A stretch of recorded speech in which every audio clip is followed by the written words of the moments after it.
Greetings, everyone. Hope the new year is productive for you all.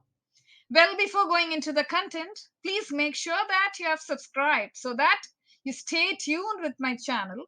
And please do not forget to press the bell icon too for prompt notifications. So, today's presentation is on Edward W.Said's commendable book, Orientalism. Of course, this is going to be an introduction of the book. Now, let's get into the video. Let's see something about the author, Edward W.Said. He was a Palestinian American academic. Of course, he was a political activist too. He valued literature in light of social and cultural politics.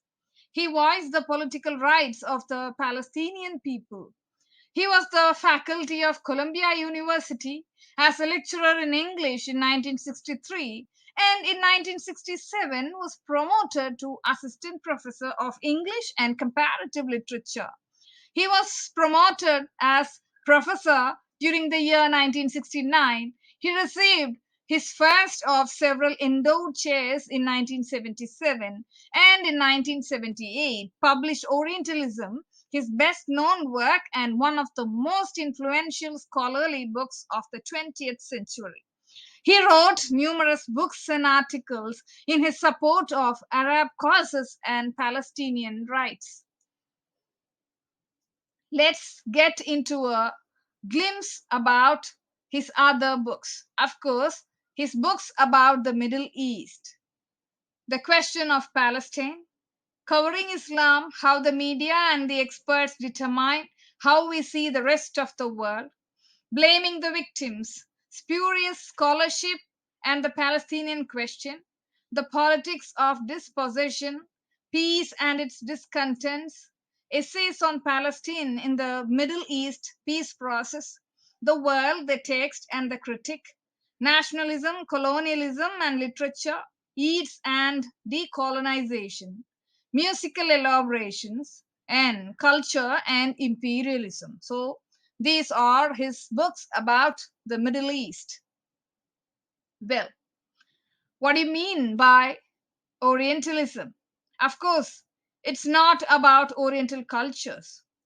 It's all about the Western representation of cultures in the East.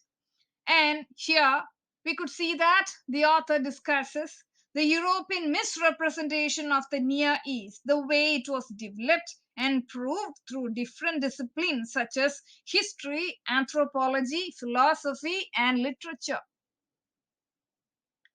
Well, what is Orientalism then? Of course, it is an ideology based on ontological and epistemological distinction made between the East and the West. Who is an Orient? So the Oriental is depicted as feminine, weak, yet strangely dangerous, of course, by the West. The Oriental is a single image, a sweeping generalization, a stereotype that crosses countless cultural and national boundaries. Why? Why Orientalism? So, here we see that it is to redefine the European discourse that discusses the civilization, culture, and history of the Eastern countries. Of course, to re-evaluate the projection of the Orient in European literary texts, travelogues, and other writings that force the beginning of a dichotomy between Europe and its other Eastern countries. And it is also to highlight and project European hegemony and Eurocentralism. Of course, a power statement that dismissed the Oriental civilization and culture. That's what you call as Eurocentralism, right? Now, the East and the West. The Western depictions of Arab cultures. The East is declared to be rational, barbaric, sensual, lazy, uncivilized, static, and feminine. So here we could see that as Edward W.Said projects in his book, the Arab is represented as being irrational, menacing, untrustworthy, anti-Western, dishonest. Whereas, see, The West is labeled as being rational, civilized, to be in controlled sexual appetites, hard workers, developed, and, of course, masculine. So, Orientalism provided a rationalization for European colonialism based on a history in which the West constructed the East. Listen, the West constructed the East as different and inferior, as if in need of Western intervention or rescue. So, these are all about the Western representation of the East. So, early Orientalism. Examples of early Orientalism. See, we could see lots of European paintings and photographs that actually propagated this concept called Orientalism. We could see images from the World's Fair in the US in the 19th and early 20th centuries. So, these paintings are all created by European artists of the 19th and early 20th centuries. So this is how they depicted the Arab world. So how did they depict? As an exotic and mysterious place of sand, harems, and belly dancers. This is how they projected the Arabs and their culture. And these paintings reflected a long history of Orientalist fantasies.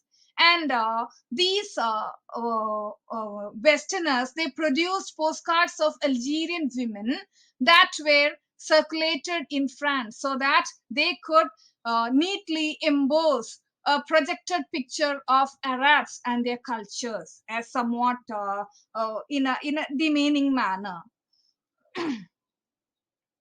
Well, so here W.Said also projects on the reinforcement of stereotypes. That is what he calls as cultural stereotyping. So Said talks about the history of anti-Arab and anti-Islamic prejudice in the West. Being an Arab Palestinian in the West, Said himself laments that it is disheartening to witness the Western prejudice over the Arabs. So, of course, as he claims, the web of racism, cultural stereotypes, political imperialism, and dehumanizing ideology holding in the Arab is very strong indeed, says Said. Right? So, here we could see that the East is projected to be somewhat strange.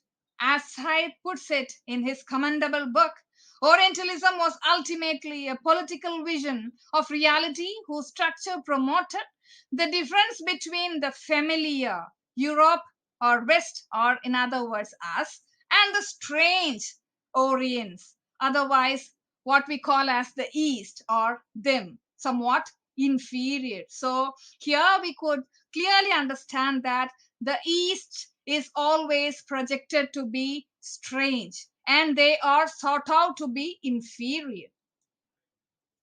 So this is just an outline or a short introduction about W.Said's Orientalism. So to get better clarity, please read the text. So this is Wahida signing off. Thank you.